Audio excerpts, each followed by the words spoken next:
Hi everyone. I just wanted to share this example of Steve Jobs where actually he creates a foresight, or actually he is giving an interview, and the interviewer is asking him questions around the need for a personal computer. So two basic questions. First is, what is the need for a personal computer, meaning a computer for an individual?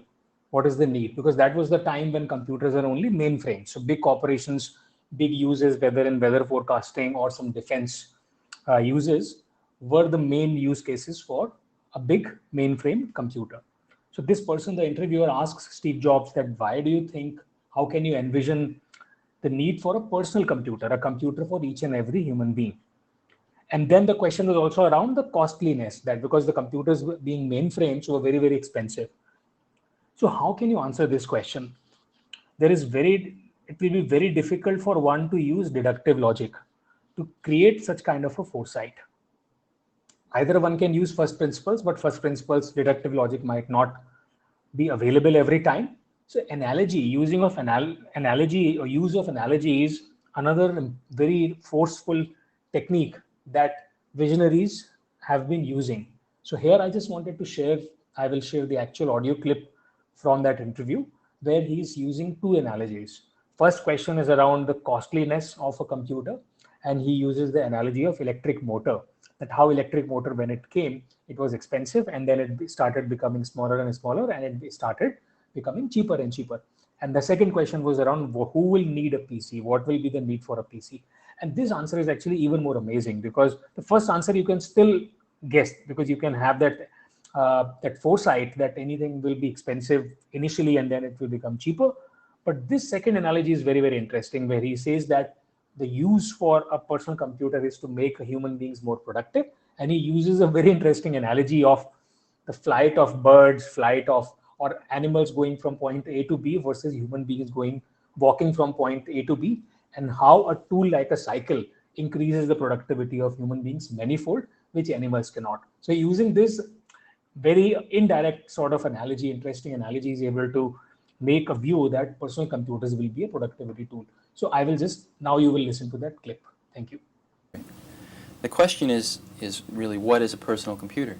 And why is it different than all the other computers that have existed throughout history? Probably the best way to explain that is through an analogy. When you look at the invention of the first electric motor in the late 1800s, it was only possible to build a very large one. And it was very, very expensive, and therefore it could only be cost justified for the most expensive or large applications.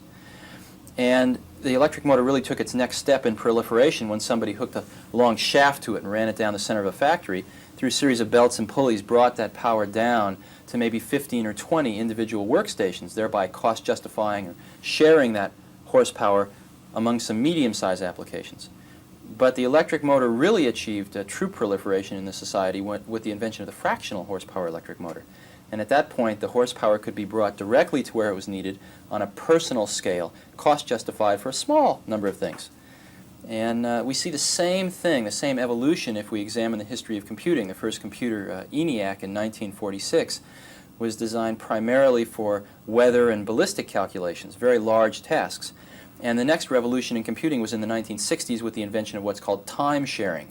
In essence, sharing one of these very large computers with maybe 40 or 50 terminals scattered through a company, and thereby cost justifying it for medium-sized applications. What we think the personal computer industry is about is the invention of the fractional horsepower computer, something that can be cost justified on the personal level, something that weighs 12 pounds that you can throw out the window if you don't like. And it's really changing the way that people interact with computers. There's a one-on-one relationship that develops between one person and one computer. What type of person would need a personal computer today of the type you offer? Well, it gets back to the question of what is a personal computer again. Again, another analogy.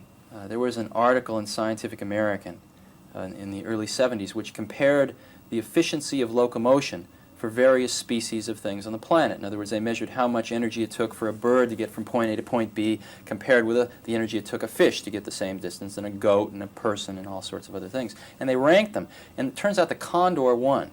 Condor was the most efficient, and man came in with a rather unimpressive showing about a third of the way down the list. Somewhat disappointing.